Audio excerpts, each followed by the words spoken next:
Assalamu alaikum warahmatullahi wabarakatuh. My name is Anas Ahmed Farah. My metric number is PF220019. This is the Fluid Mechanic Project, Group 3.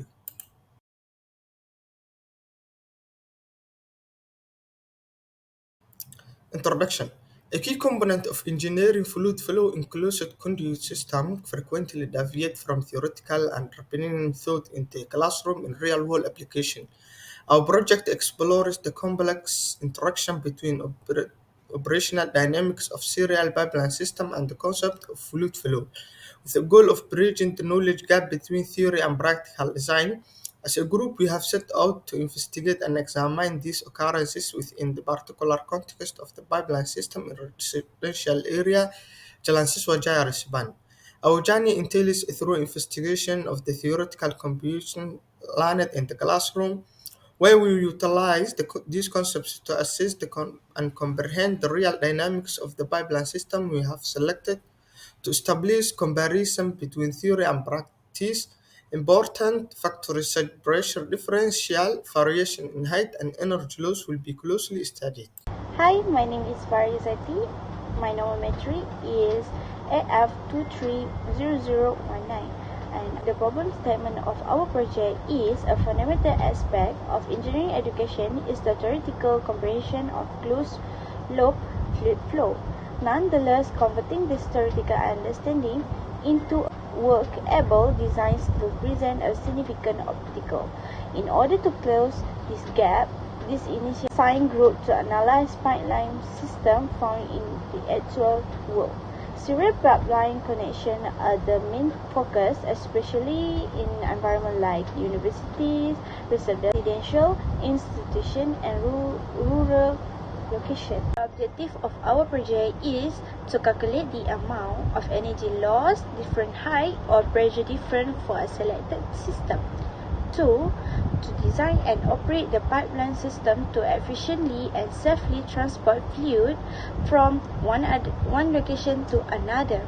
3. Considering efficiency and practical consideration, choose the right pump, reservoir, or storage solution based on the fluid flow rate in the chosen system. This is the image of the tank located in Jalan Siswijaya Resman, and the other one is the diagram of the tank. Assalamualaikum warahmatullahi wabarakatuh. My name is Muhammad Bahil bin Ahmad. My metric number is CF230206. Okay, today I'm going to present about calculation. Okay, first of all, we have to assume the pressure for lowest elevation inlet, water flow rate inlet, water flow rate outlet. Okay, first we have to calculate the pressure at outlet and inlet pipe. Okay, after we calculate at inlet pressure P at lowest elevation of pipe, we get 24.93 kilopascal. And then at the same elevation without the hole in pipe is 44.55 kilopascal. The pressure at the top elevation of pipe is 0 kilopascal. This is because the tank is opened by atmosphere pressure. Okay, at outlet pressure at the top of the tank is 0 kilopascal because the tank is open at the atmosphere pressure too. Pressure at the bottom of the tank we have to calculate, and then we get 12.753 kilopascal.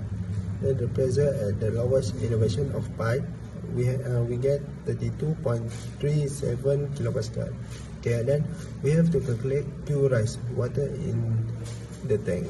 Okay, after we get the Q out, Q in, we have to minus, and then V rise, Q rise divide by area. Okay, we get negative 7.451 times 10 power of negative 4.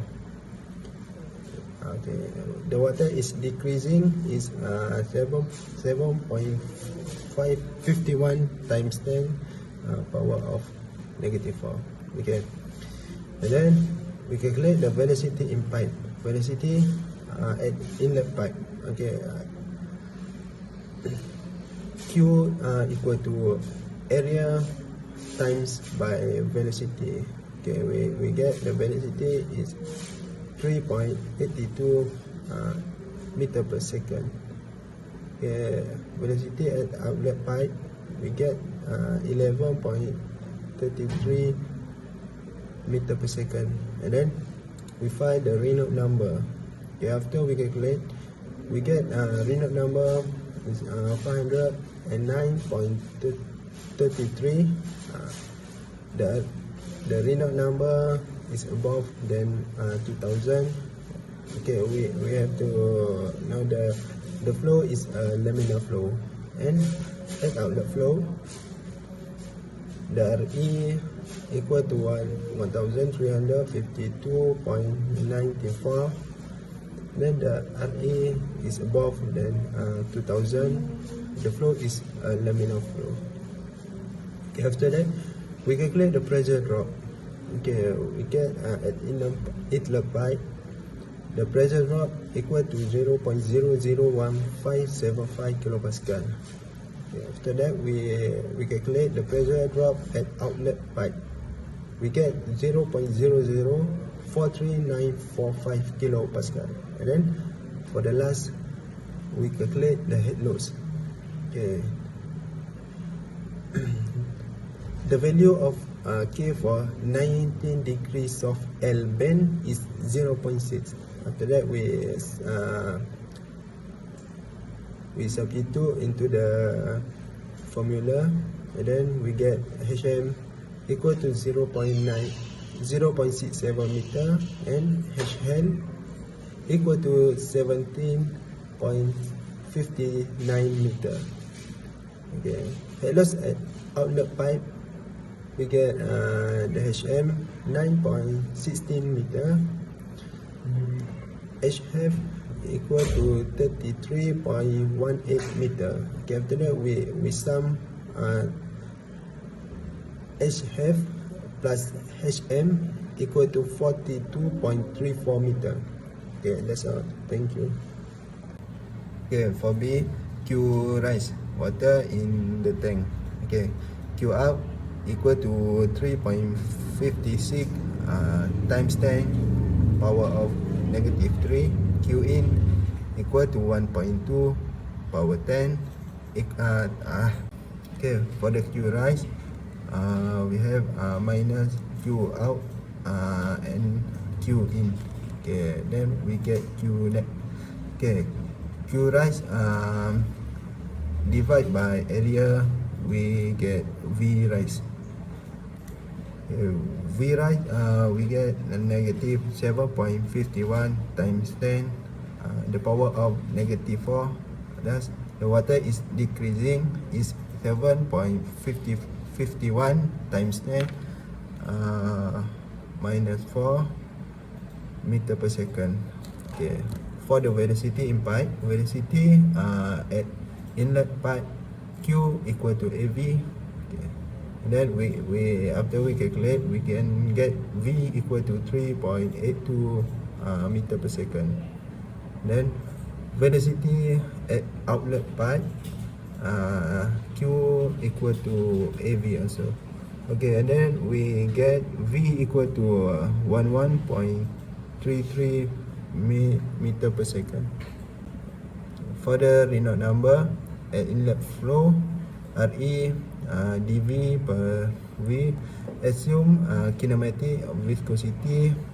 Okay, then after we calculate, we get RE equal to 509.33.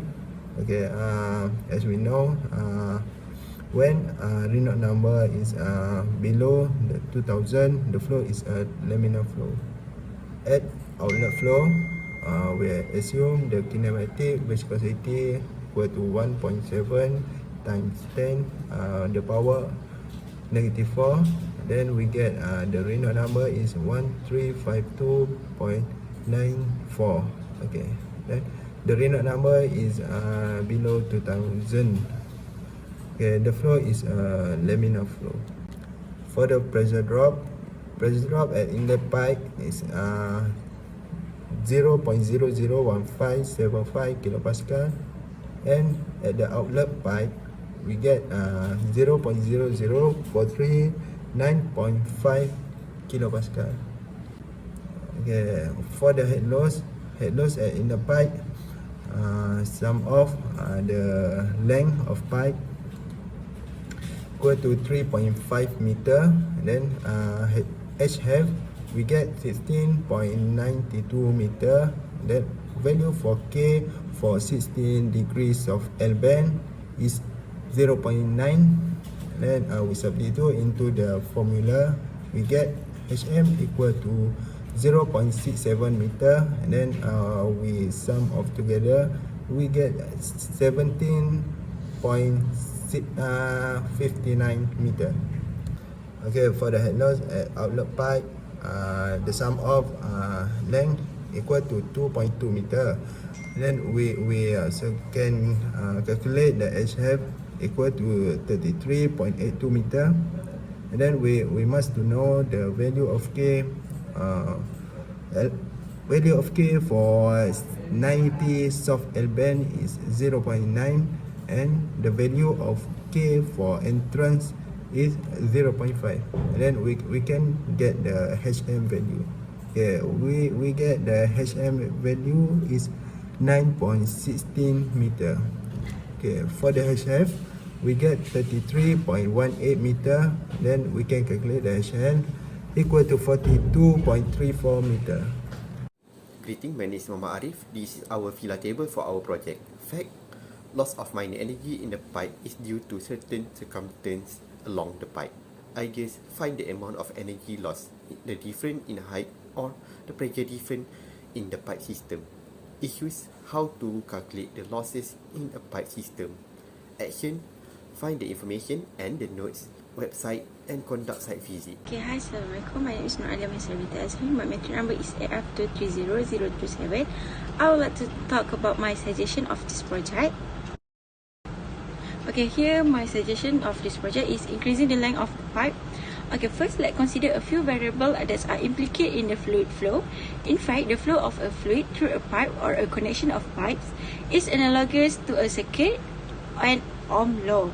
For example, the expression of Ohm law is follow delta V equals to IR. From this expression, we can see the voltage difference is equal to the current multiplied by the resistance. Okay, in here we got the similarity. The flow of the fluid through as a pipe can be expressed as follows. Delta P equals to QR. Okay, where is delta P is equal to the pressure difference is Q is equal to the flow rate and R is equal to the resistance. Okay, this expression takes the same form as Ohm law. The pressure is equal to the flow rate multiplied by the resistance. Okay, to make it more clear, we adjust the expression is equal to Q equal to delta PR. Okay, in this form we can see that as the pressure difference is increased, so to thus the flow rate also increase. Moreover, flow rate is higher when the resistance is lower. We need to keep this thing in mind when determining that what will reduce flow rate. Since increasing the pressure difference, increasing the flow rate, we can rule this answer choice out. Okay, next, let's see what thing contribute to resistance. While this equation for resistance is quite complicated, we can remember a few generalities. First, the resistance of the flow is inversely related to the radius of the pipe. In other words, as the radius increases, there is more room for fluid to flow through, and thus, the flow rate also increases. Okay, when the length of the tube increases, the resistance also will increases. Okay, example, it's easier to move in a given amount of water through a straw than it is a garden hose. A big reason for this is that the increased length of the tube provided more areas to come into contact with the moving fluid, which does allow more opportunity for friction between the fluid and the walls of the pipe. Okay, next, fluid flow faster than when their flow is laminar. Turbulent flow is characterized as disorder and involves wasting energy through the movement of liquid molecules in direction other than the main direction of the flow. Molecules and the causes them bump into the walls of the container, fluid molecule irregularly, ultimately disrupting the flow. Finally, increasing the viscosity of the fluid also increases its resistance and thus decreases its flow rate. This is because viscosity is a measure of the frictional interaction between molecules and the fluid itself. Thus, when we decrease the viscosity of the fluid, the resistance of the and the flow rate increases. Thank you. In conclusion, the Fluid Mechanics project is a crucial initiative to reconcile theoretical knowledge with practical application in closed-loop fluid flow. The project addressed the challenge of translating theoretical understanding into practical design solution by analyzing real-world pipeline system, specifically focusing on serial connection in diverse environments. The outline objective provide a clear roadmap emphasizing calculating critical parameter design efficient and safe pipeline system and optimizing component based on fluid flow rate. Ultimately, the project offers value hand-on experience, enabling engineering students to bridge the gap between theory and real-world application, preparing them for the complexity of engineering challenge in closed-loop fluid flow system.